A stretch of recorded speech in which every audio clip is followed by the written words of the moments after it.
पहली क्लास से लेके और 8वीं क्लास तक के बच्चे हैं। अभी हम जल्दी फैसला करके 200 रुपये से लेके 300 रुपये तक उनके अकाउंट में डाल देंगे। वो अभी निर्णय करना किस क्लास के कितने डालने, 200 से 300 रुपये उनके अकाउंट में डाल देंगे ताकि वो जल्दी से पुस्तकें खरीद सकें। देखिए, जो अभी जिस प्रक्रिया से हमने बच्चों को पास किया उसमें हम स्कॉलरशिप किसी बच्चों को देंगे कि कुछ पहली क्लास से लेकर 8वीं क्लास तक की पुस्तकों की हमने टेंडर देना था, टेंडर लगा हुआ था, हमने उस पर फैसला करना था, लेकिन क्योंकि काफ़ी लेट हो चुका है और हमने अपने स्कूलों में सभी में एक निर्देश दे दिया कि जो बड़ी क्लास का बच्चा है उसकी पुस्तकें लेके हम छोटी क्लास के बच्चे को पुस्तकें उपलब्ध करा दें। और उसमें सारा विभाग भी लगा हुआ है और हमारा बच्चों से भी है कि बच्चे भी जिनके आसपास हैं उनको ले लेनी चाहिए पुस्तकें। और हम जो पहली क्लास से लेके और 8वीं क्लास तक के बच्चे हैं, अभी हम जल्दी फैसला करके 200 रुपये से लेके 300 रुपये तक उनके अकाउंट में डाल देंगे। वो अभी निर्णय करना किस क्लास के कितने डालने, 200 से 300 रुपये उनके अकाउंट में डाल देंगे ताकि वो जल्दी से पुस्तकें खरीद सकें। अगर मान लो उनको किसी बच्चे को मिलती नहीं है पुस्तक तो वो बाहर से भी शॉप से बुक्स ले सकता है। और प्राइवेट में मैं समझता हूँ जो अभी जिस प्रकार से हम टेंडर देंगे, जो छपने की जो प्रक्रिया है वो काफ़ी लंबी है, लगभग 3 महीने से कम लगेंगे उसमें।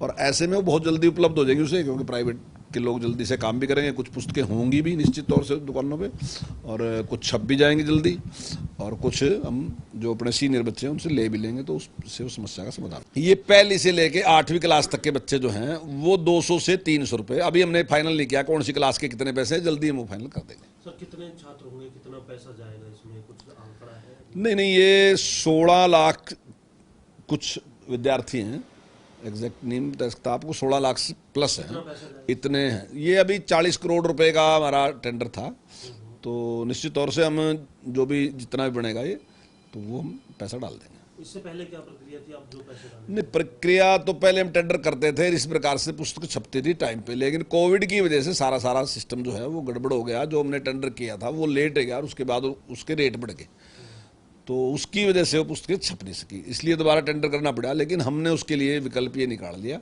कि हम पुरानी पुस्तकें हैं उनसे काम चला लेंगे, और अगर जो कुछ बच्चे मान लीजिए 10%, 12% या 25% भी अगर रहेंगे तो वो खरीद सकते हैं। इतनी उपलब्ध हैं पुस्तकें, इतनी उपलब्ध हो भी जाएंगी दुकानों से भी, और हम पैसे डाल देंगे उनके अकाउंट में।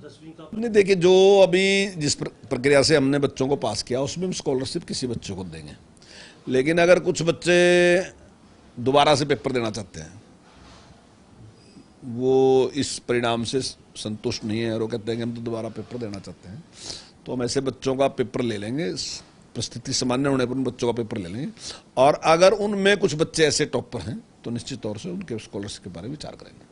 स्कूल खोलने को लेकर कुछ विचार किया जा रहा है? देखिए, अभी तो इस पे कोई शुरुआत नहीं की हमने, लेकिन जल्दी इसके बारे में बैठ के विचार करेंगे, क्योंकि अब कोरोना पूरी तरीके से कंट्रोल में आ गया और अब इस प्रकार का कोई खतरा नहीं है। लेकिन क्योंकि जिस प्रकार की परिस्थितियां रही उनकी वजह से बच्चों में भी एक घबराहट है और अभिभावकों में भी घबराहट है और सब में घबराहट है, तो थोड़ा टाइम लगेगा, लेकिन जल्दी इसके बारे में निर्णय, जैसी स्थिति सामान्य होती जा रही तो जल्दी हम उसके बारे में विचार करेंगे। नहीं, उसमें प्रक्रिया उन्होंने शुरू कर दी और जल्दी उसको हम खाली करा लेंगे।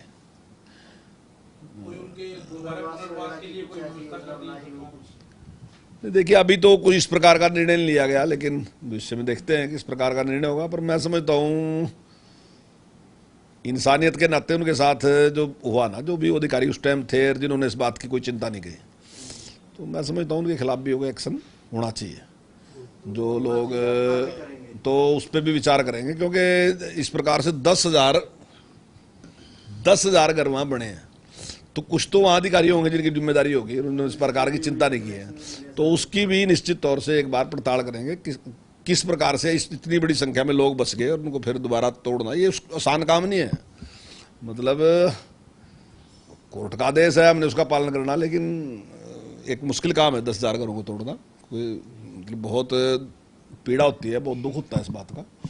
तो जिन लोगों ने भी ऐसा गैर जिम्मेदाराना व्यवहार किया और उस समय ठीक तरीके से उनको उस टाइम ही रोकना चाहिए था जब मकान बनने शुरू हुए थे, तो उसके बारे में विचार करेगी सरकार निश्चित तौर से। सर, जो अब रातों रात जो लोग सड़क पे आ गए, मानसून का महीना है, कहाँ जाए वो लोग, उनके लिए कुछ कहना चाहेंगे आप? क्योंकि तो बेघर हो गए वो लोग तो कोर्ट के आदेश के बाद। देखिए मेरी भी सहानुभूति उनके साथ है। अब जब भी बैठक होगी तो उस पर मंत्रिमंडल की बैठक होगी तो निश्चित तौर से विचार करेंगे। माननीय मुख्यमंत्री जी के सामने भी बात रखेंगे और विचार करेंगे क्या मदद कर सकते हैं हम उनकी। हमसे जुड़े रहने के लिए हमारे YouTube चैनल को सब्सक्राइब करें और नई वीडियो की नोटिफिकेशन के लिए बेल आइकॉन को दबाएं। अगर आप ये वीडियो Facebook पर देख रहे हैं तो लाइक जरूर करें और ज्यादा से ज्यादा शेयर करें। धन्यवाद।